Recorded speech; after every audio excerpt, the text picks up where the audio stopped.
Good afternoon. My name is John McCarthy. I'm the state's attorney for Montgomery County, Maryland. I'm here today joined by the chief of police for Montgomery County, J. Thomas Manger.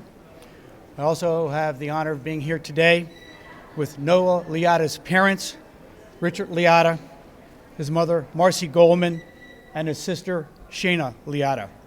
I'm also joined here at today's press event by the two prosecutors who are handling this matter on behalf of my office, Peter Feeney and Brian Roslin, who collectively have nearly 50 years' experience in prosecution.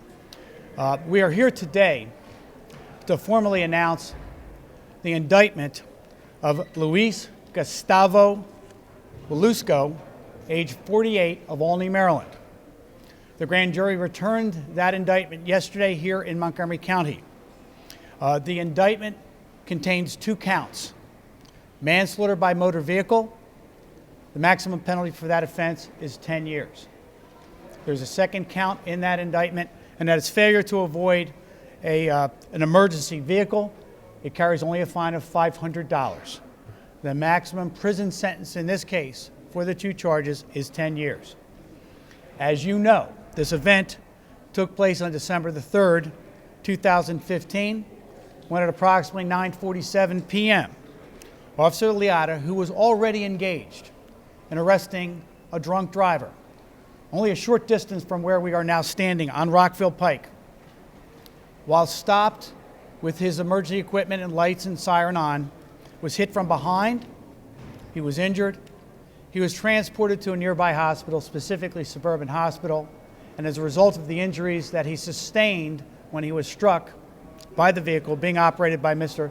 Reluzco, he died of his injuries 1 week later. Today in court, Judge Robert Greenberg, a circuit court judge for Montgomery County, held a bond review for the defendant in this case. Judge Greenberg set the bond in this case at $250,000 cash or surety.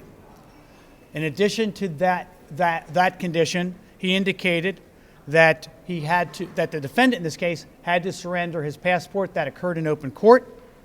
He was ordered not to drive a motor vehicle. Because he had worked previously as a bartender, as indicated in open court, he was ordered not to be allowed to serve alcohol to anyone else. He was also ordered not to take any drugs or of any type except if they are by prescription. He does apparently take some prescription drugs for medical conditions. He was accompanied by his wife in court today. She was ordered to co-sign his bond.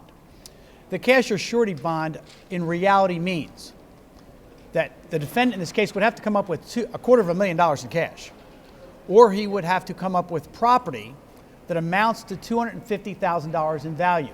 If you were in court today, you heard that he does own a home in Olney, but it was mentioned in open court by his attorney that apparently the cash value that they have in the house is about $10,000.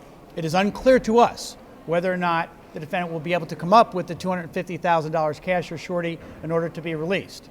There is one additional possibility besides raising the money, and that would be to go through a bondsman who typically would require a fee of 10%, which means the defendant would have to come up with a $25,000 fee for a bondsman to be released in this matter. The next court date in this case is set for next Friday, February the 19th. That's a 42115 hearing, which is basically a hearing where the defendant is asked whether or not he's already retained a lawyer. He does already have a lawyer in this matter, and that lawyer, John Roth, was with him in court today. Following the return of the indictment in this matter yesterday by the grand jury, which occurred prior to noon, the defendant was taken into custody by authorities with the Montgomery County Sheriff's Department at 1:05 yesterday afternoon. He remained in custody from the time he was arrested at 1:05 yesterday. And again, the purpose of today's hearing was to set bond in this matter, and we all await whether or not he's able to meet the conditions set by Judge Greenberg.